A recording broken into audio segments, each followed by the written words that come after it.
Asante sana.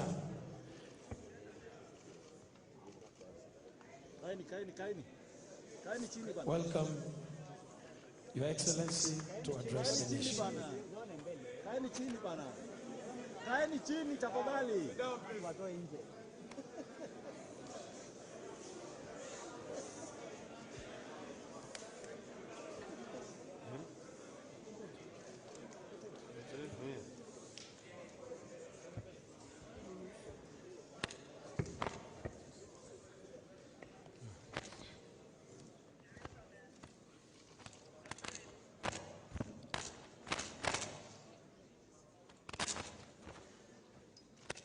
Members of the Fourth Estate, ladies and gentlemen, good afternoon. We have a statement that we want to issue today following the general elections that were held in our country on the 9th of this month. Today, I want to address my fellow Kenyans and the international community about the 2022 Kenyan elections and the role of the Independent Election and Boundaries Commission, the IEBC, the body mandated by the Constitution and the law to conduct and manage elections. On August 9th, 2022, millions of Kenyans turned out in large numbers in an attempt to choose their leaders at the national, county, and local levels after long and generally peaceful campaigns. But yesterday, August 15th, our budding democracy suffered a major setback. As a result, Kenya faces a grave legal and political crisis as a result of the actions of Mr. Wafula Chebukati, the chairperson of the IEBC. The Constitution and our laws are clear about how the IEBC should conduct its business. There's no more important role for the IEBC than the conduct, transmission, and tallying of the presidential election.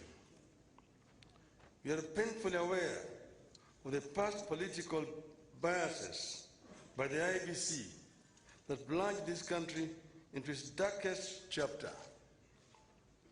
The terrible memories of the aftermath of the 2007 elections are still fresh in our minds. In 2017, the Supreme Court of Kenya nullified the presidential election again because of the misconduct of the IEBC. What we saw yesterday was a travesty and a blatant disregard of the Constitution and the laws of Kenya by Mr. Chebukati and a minority of IEBC commissioners.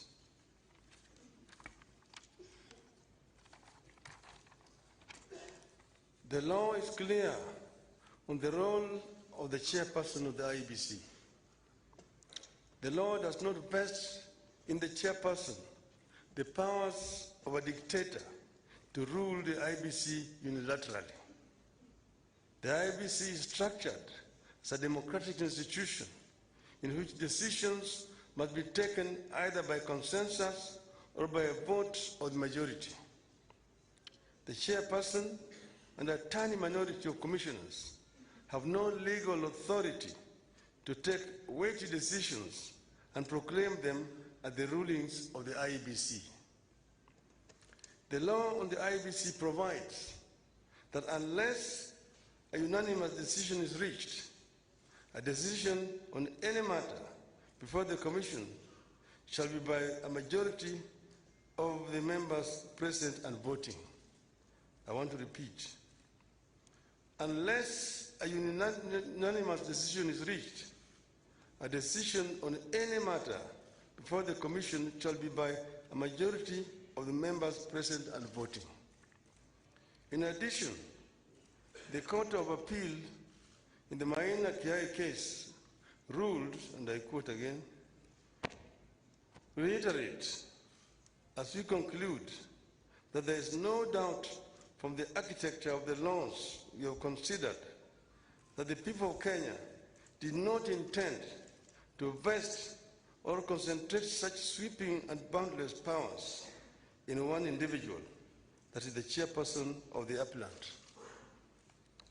That is why I and Azimio La Umoja One Kenya and the nation at large were shocked yesterday to learn that Mr. Chebukati alone decided to pronounce himself on the supposed winner of the 2022 presidential elections.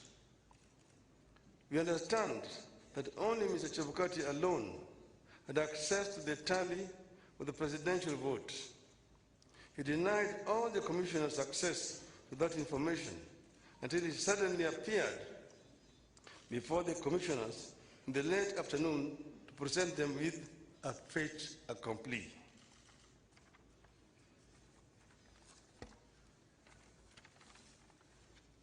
Barely 2 hours before his announcement, Mr. Chebukati called a meeting of the IEBC and revealed to them the different results he was going to announce. 4 of the 7 protested Mr. Chebukati's actions. But Mr. Chebukati, whose mind appeared made up, did not entertain any discussion of the results, precipitating a walkout by a majority of the commissioners, who promptly denounced the results at a press conference. We know what happened next. A majority of the commissioners walked out and held a press conference where they denounced the results. Our view in Azimio is clear. The figures announced by Mr. Chebukati are null and void.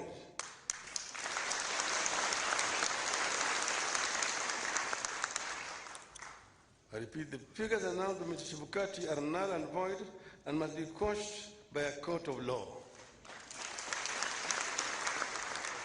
In our view, there is neither a legally and validly declared winner nor a president-elect. Mr. Chebukati's announcement purporting to announce a winner is a nullity. He acted with gross impunity and in total disregard of the Constitution and our laws. He could have plunged our country into chaos had our supporters not exercised great restraint. Such blatant acts of impunity can be a threat to the security of our country. It is not up to us to decide whether Mr. Chebukati has committed an offense. We leave that determination to the appropriate authorities. But for avoidance of doubt, I want to repeat that we totally and without reservations reject the presidential results announced yesterday by Mr. Chebukati. I want to commend our supporters for remaining calm and keeping the peace, and I urge them to continue to do so.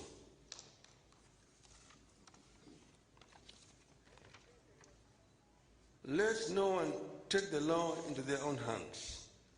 We are pursuing constitutional and lawful channels and processes to invalidate Mr. Chebukati's illegal and unconstitutional pronouncement. We are certain that justice will prevail. I want to further commend the heroism of the 4 commissioners, the majority of the IEBC, who stood up to the bullying and the illegal conduct of Mr. Chebukati.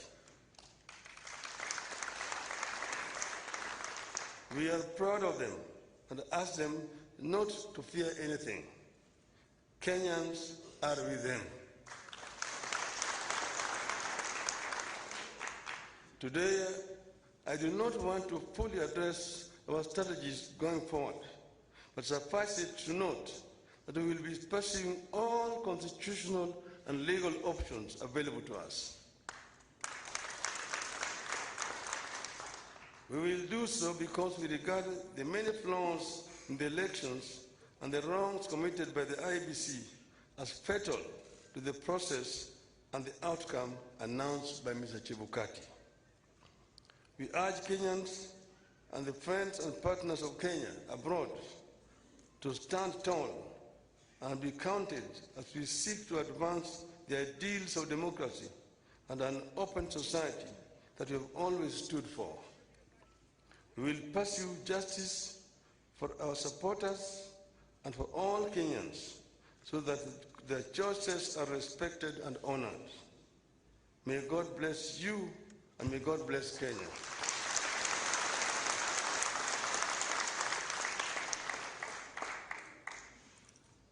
Nataka kuchukua tena fursa hii kutoa shukrani kwa Kenya wenzangu ambayo wameshiriki katika uchaguzi ambayo imepita.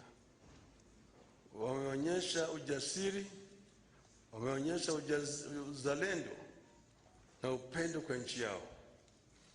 Wakenya kila mahali walijitokeza wakapiga kura kwa njia ya amani. Na sasa yale ambayo yalibaki ni tume ya uchaguzi kuhakikisha kwamba ile ndoto ya Wanakenya imeheshimiwa. Tumegundua hitilafu ambayo imefanyika katika IEBC ambayo imejaribu kutaka kukiuka yale ambayo Wakenya wenyewe walikuwa wamefanya.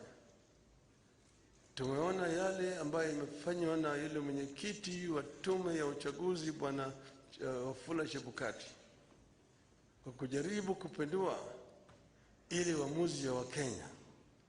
Anafanya hivyo bila kushauriana na wale wenzake ambaye wako pale pamoja naye katika tume ya uchaguzi. Sisi wana Kenya na wanaazimio tunapenda amani. Tunapenda umoja wa Kenya. Tunataka kuona kama Wakenya wameungana kama kitu kimoja. Ndio tunaongea juu ya azimio la umoja. Tuko na nia ya kuona kwamba Kenya imetoka katika janga la ufukara, janga ya kutokuwa na imani na amani, na janga ya ubaguzi ya kikabila, ili Wakenya waungane kama watu moja, waweze kutekeleza wajibu yao kulingana na ndoto ya uanzilishi wa taifa letu. Hatutakubali, nataka kurudia haya, hatutakubali mtu mmoja ajaribu kuleta vurugu katika taifa letu, kujaribu vile vile kubadilisha yale ambayo Wakenya wameamua kama watu moja. Wakenya hawatakubali, hatutakubali. Tutazidi kutetea nchi yetu na katiba letu kama Wakenya ili Kenya iweze kuendelea mbele. Asanteni sana. Mungu ibariki Kenya, nchi yetu.